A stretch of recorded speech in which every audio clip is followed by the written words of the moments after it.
the truth is not toxic masculinity.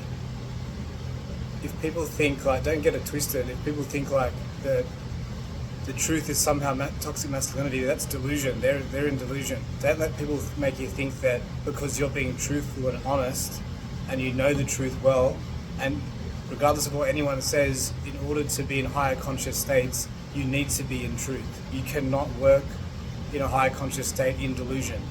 You probably can be around different entities and deities and stuff like that that are of demonic form, keeping you in delusion, but there's no way that truth is toxic masculinity. It's probably the other person that is in delusion,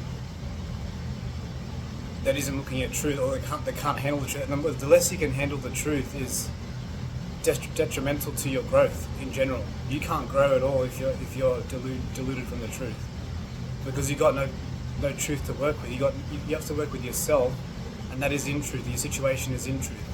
Growing from that point, you need to analyze the truth that you're in order to grow from it. So that toxic masculinity and growing in truth and heading towards and being a leader and protecting women and encouraging strength, those things are divine masculine traits.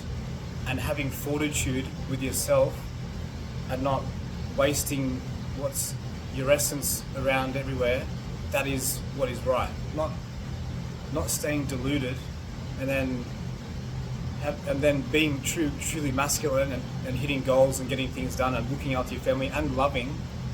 But in order to create a safe haven for love, needs to be truth and righteousness. You can't have peace without that. You can't have it.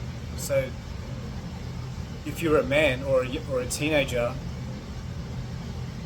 push your emotions aside.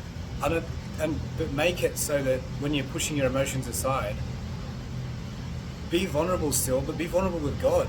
You don't need to let women see you become vulnerable. You can if it's your wife and you might be really close or whatever, but 90% of the time, 99% of the time, masculinity and striving forward. I go to God for my emotional problems now. If there's something going on, I'll go straight to God. My strength and my happiness and my love will go straight to the people I care about. And I had to learn that the hard way. But don't get confused by what's out there. There's strength, leadership, fortitude in yourself, connection to God. All those things need to be there for righteousness' sake, so that you can create peace through righteousness. It's the same as if you're walking down the street and you see someone that is in trouble. In order to give them peace, you have to have the courage and the determination to talk to them and then take them into a safe haven. You can't just let them slide. That's what weakness is. You don't let things slide. You keep going no matter what, no matter how hard it is. And you create your home as a safe haven for your children and for your partners, for your partner, and for your mother, and for everyone. Toxic masculinity. And that's not stop. And we want to encourage strong women. Strong women are better than weak women. Having nurturing good women and strong women. Like, I don't know where people get this thing from, like that they want to hinder someone else's growth. Equally beautiful but beautifully different. There's no need to view it from that point of view. You can be masculine and you can lead. And if you're in that state, you can work together with a female and get things going good. But I don't know about a woman leading a relationship. Like leading. There's got to be masculine leadership too.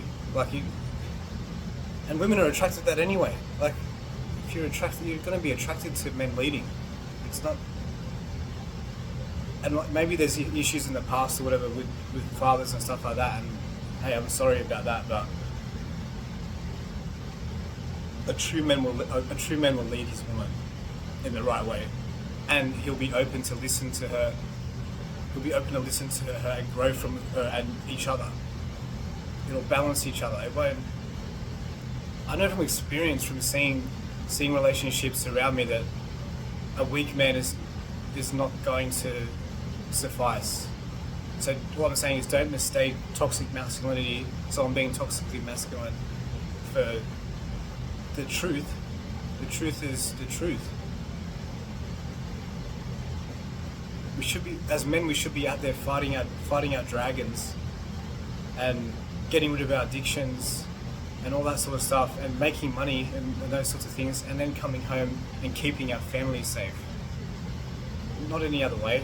I'm not condoning. I'm not saying abuse anyone. Like, your strength is to be out in the world, looking after what needs to be done, and then with your women and your children, you're protective of them, and you're steering the ship. That's the best way to do it. And love your women and love your children. Strength is good. And being a man and being a woman is powerful, and a family, a united family is powerful. The more united your family is and the less division that's in it, the more powerful the whole team's going to be. It shouldn't be any other way.